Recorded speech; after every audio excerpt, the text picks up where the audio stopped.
Assalamualaikum warahmatullahi wabarakatuh. Pada hari ini saya akan cakap tentang tajuk adat dan undang-undang. Okey. Perkenalkan pensyarah saya iaitu Puan Nur Fardiana binti Rosli dan saya sendiri yang bernama Ahmad bin Syaharuddin. Okey, nama matrik saya ialah 282009 dan saya daripada kumpulan K. Okey, seterusnya. Okey, kita akan cakap tentang maksud adat dan undang-undang. Okey, apakah maksud adat? Adat adalah merupakan sesuatu peraturan tertentu yang menjadi amalan secara turun-temurun hingga sebati dalam masyarakat. Okey, seterusnya iaitu hukum adat. Okey, hukum adat adalah merupakan peraturan yang berasal daripada adat resam, amalan atau kebiasaan yang sudah lama wujud dalam sesebuah masyarakat tersebut. Okey, yang ketiga ialah undang-undang.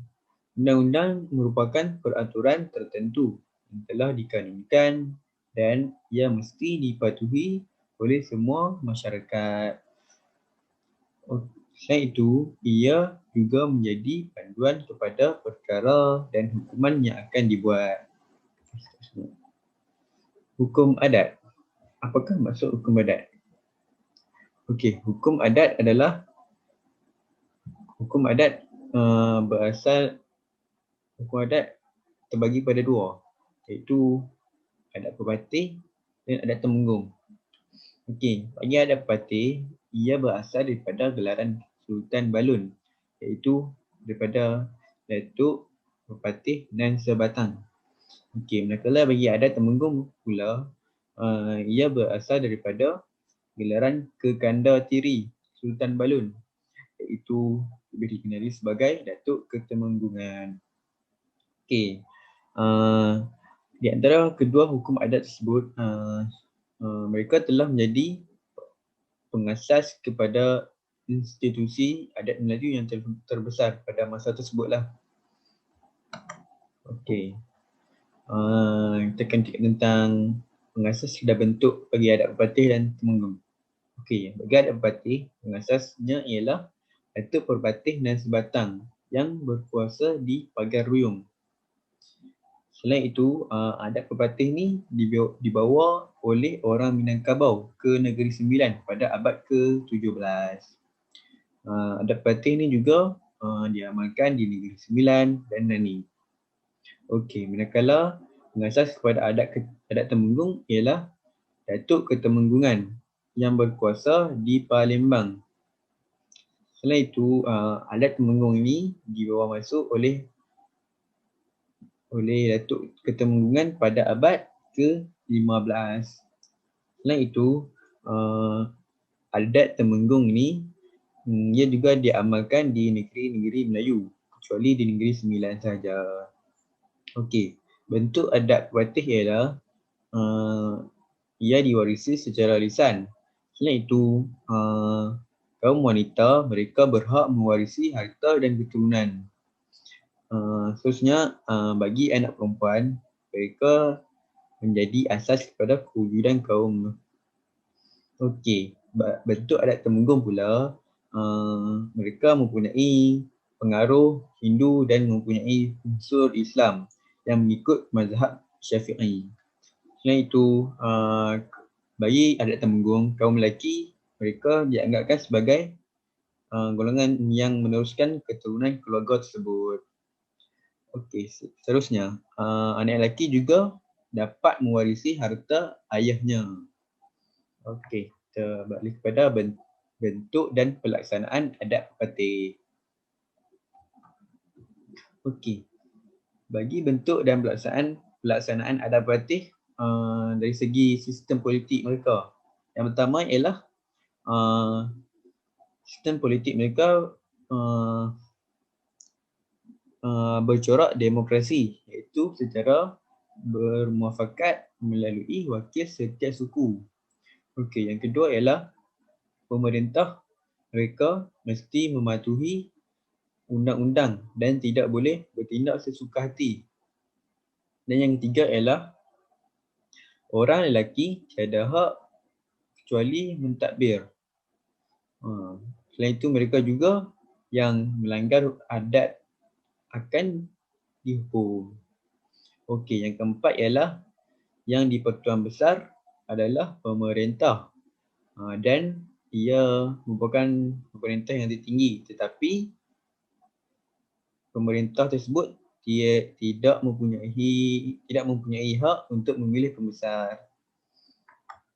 Okey, bagi sistem undang-undang adat perpatih pula, yang pertama, undang-undang adat perpatih lebih menekankan kepada aspek sifat bertimbang rasa.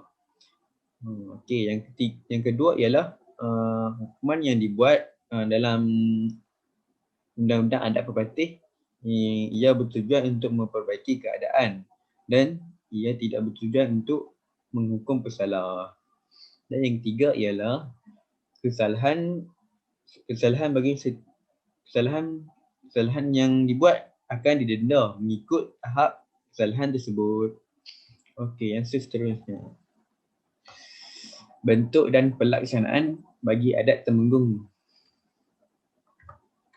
Okey, bagi sistem politik adat Temenggung, itu dari segi pemerintahan mereka, ia terbentuk dari atas ke bawah, iaitu dengan kuasanya terletak pada pemerintah tersebut. Okey, yang kedua ialah sistem pemerintahan diberi gelaran ikut negeri seperti sultan atau raja. Selain itu, beliau adalah ketua pentadbir agama dan simbol kepada perpaduan rakyat. Dan yang ketiga, dalam sistem politik mereka menekankan keistimewaan golongan pemerintah dan ia banyak memberi peruntukan kepada raja dan pembesar mereka. Yang keempat pula, raja bagi dalam sistem adat Temenggung, ia berkuasa mutlak dan mereka juga mempunyai unsur daulat dan derhaka. Dan seterusnya, sistem undang-undang bagi adat Temenggung. Yang pertama ialah sesuatu hukuman dibuat dengan tegas, iaitu bertujuan untuk memberi iktibar dan balasan kepada pesalah. Yang kedua, kekerasan dalam melaksanakan undang-undang ia dibenarkan kerana ia dapat memberikan amaran dan pengajaran kepada pesalah tersebut. Okey, yang ketiga, itu berkaitan hukum bunuh, iaitu hukuman yang paling berat dijatuhkan kepada kesalahan seperti kesalahan membunuh, mencuri dan memfitnah. Yang keempat pula, sebahagian hukuman bunuh tidak dijatuhkan sewenang-wenangnya, akan tetapi ia mengikut kesesuaian kesalahan tersebut. Dan yang kelima ialah bukti atau keterangan yang kukuh diperlukan terhadap sesuatu kesalahan. Contohnya macam kita nak membuktikan seseorang itu bersalah. Jadi kita memerlukan bukti yang kukuh untuk menyatakan bahawa seseorang tersebut bersalah. Okey, dan seterusnya kita akan masuk ke contoh iaitu Undang-Undang 99 Perak. Okey, Undang-Undang 99 Perak iaitu mereka mempunyai pengaruh adat perpatih dan Temenggung. Selain itu, Undang-Undang 99 Perak juga merupakan undang-undang yang tertua di negeri Perak dan dikanunkan pada tahun 1867. Selain itu, undang-undang tersebut dikuatkuasakan pada tahun 1900. Okey, selain itu, Undang-Undang 99 Perak juga mengandungi semua perkara berkaitan hak pemerintahan, jenayah, perkahwinan dan lain-lain lagi. Selain itu, undang-undang ini juga memperlihatkan format undang-undang yang tersusun dan menjadikan masyarakat Melayu mempunyai sistem kehakiman yang bagus. Okey, contoh undang-undang yang seterusnya iaitu Undang-Undang Tubuh Kerajaan Johor. Okey, Undang-Undang Tubuh Kerajaan Johor adalah merupakan himpunan undang-undang yang menjadi perlembagaan asas di negeri Johor pada masa itu. Okey, seterusnya. Pengubalan undang-undang ini dapat menjadikan Johor sebagai negeri yang pertama mengamalkan sistem raja yang berperlembagaan. Selain itu, undang-undang tersebut mengandungi peruntukan penting tentang pemerintahan dan pentadbiran bagi negeri Johor. Okey, sekian, terima kasih.